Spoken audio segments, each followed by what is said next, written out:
Strega Nona. In a town in Calabria, a long time ago, there lived an old lady everyone called Strega Nona, which meant Grandma Witch.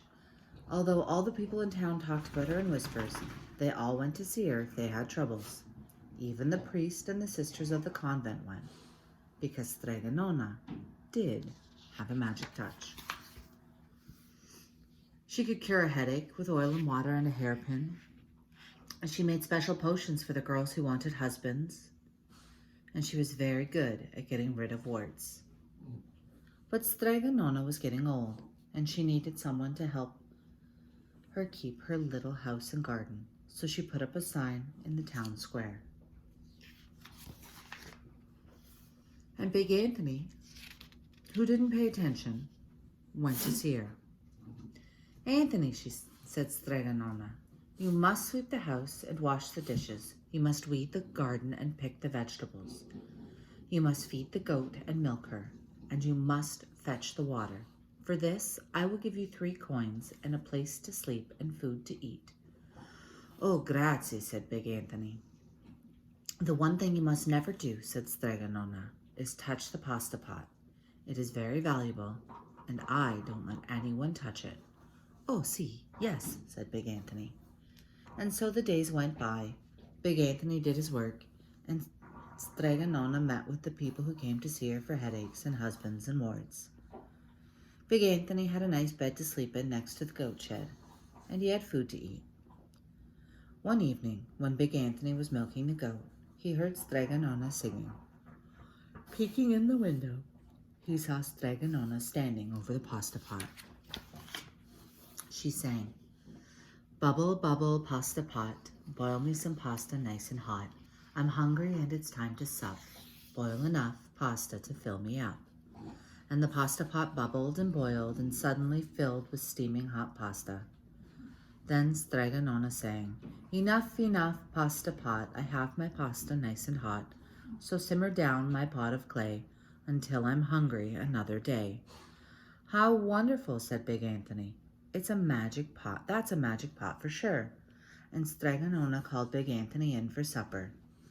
But too bad for Big Anthony. He didn't get to see Strega Nona blow 3 kisses to the magic pasta pot. And this is what happened. The next day, when Big Anthony went to the town square to fetch the water, he told everyone about the pasta pot. And naturally, everyone laughed at him because it sounded so silly. A pot that cooked pasta all by itself?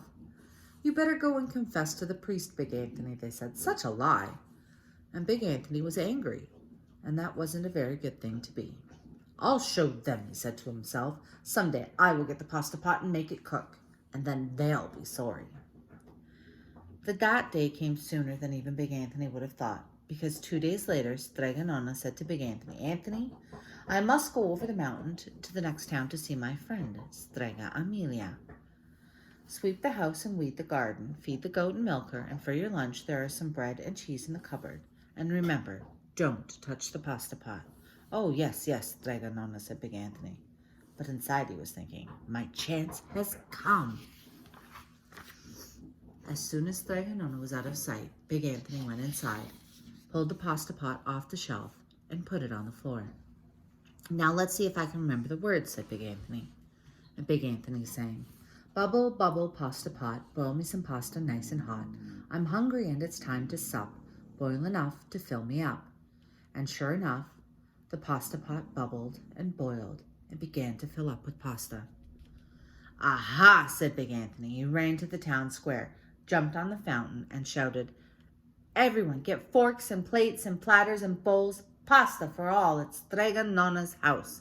Big Anthony has made the magic pasta pot work." Of course, everyone laughed, but ran home to get forks and plates and platters and bowls. And sure enough, when they got to Strega Nona's, the pasta pot was so full, it was beginning to overflow. Big Anthony was a hero. He scooped out pasta and filled the plates and platters and bowls.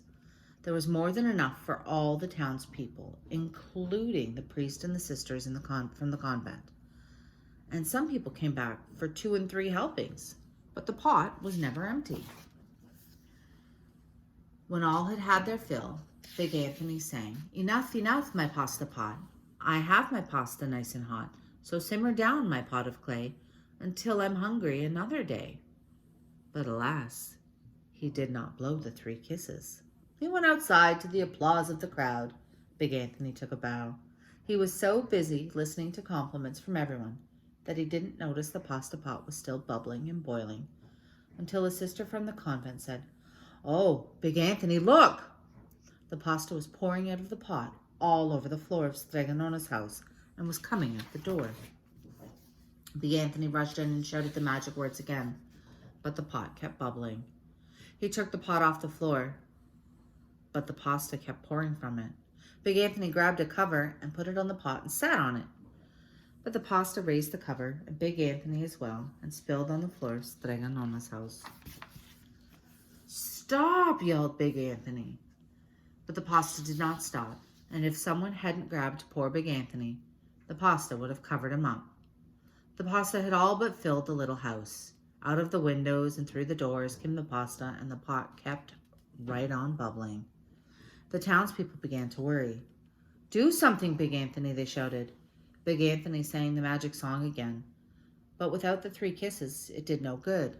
By this time, the pasta was on its way down the road, and all of the people were running to keep ahead of it. "We must protect our town from the pasta," shouted the mayor. "Get mattresses, tables, doors, anything. Make a barricade." But even that didn't work. The pot kept bubbling, and the pasta kept coming.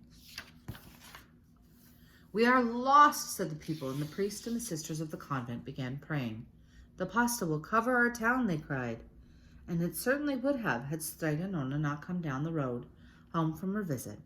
She didn't have to look twice to know what had happened. She sang the magic song and blew the 3 kisses, and with a sputter, the pot stopped boiling and the pasta came to a halt. "Oh, grazie, thank you, Strega Nona," the people cried. But then they turned on poor Big Anthony. "String him up," the men of the town shouted. "Now wait," said Strega Nona. "The punishment must fit the crime." And she took a fork from a lady standing nearby and held it out to Big Anthony. "All right, Anthony, you wanted pasta from my magic pasta pot," Strega Nona said. "And I want to sleep in my little bed tonight. So start eating." And he did. Poor Big Anthony.